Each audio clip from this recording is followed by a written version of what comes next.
નમસ્કાર ખેડૂત મિત્રો, આજે આપણે કમળાપુર ગામની વિઝિટમાં છીએ, જ્યાં આપણા ખેડૂત મિત્રે મગફળીની અંદર આપણા પ્રોટેક્સનો ઉપયોગ કરેલો છે. તો ખેડૂત પાસેથી આપણે અભિપ્રાય જાણશું કે આ પ્રોટેક્સનો ઉપયોગ કરવાથી મગફળીની અંદર તેમને શું ફાયદો જોવા મળ્યો છે. તો આપનો પરિચય આપજો. મારું નામ સંજય છે. હવે આપણે આ દવાનો ઉપયોગ કર્યો, બરોબર. ફૂગ હતી, બરોબર. એટલે ફૂગ હવે એ બધી અટકી ગઈ છે, એમાં રિઝલ્ટ સારું મળ્યું એમ.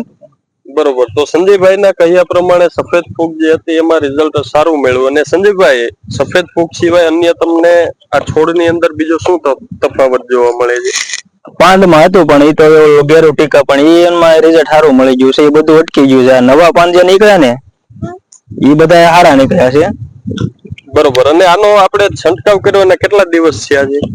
આજે 9 દિવસ થયા.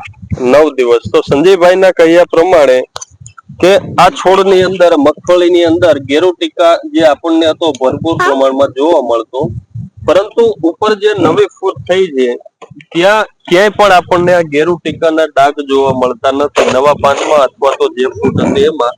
તો પ્રોટેક્સનો ઉપયોગ કરવાથી ત્યાં જ આ ગેરુ ટીકા છે અટકી ગયો છે. તો સંજયભાઈ, અન્ય ખેડૂત મિત્રોને આપણે આ પ્રોટેક્સની ભલામણ કરી શકાય ખરા? ના, રિઝલ્ટ સારું છે, કરી શકાય.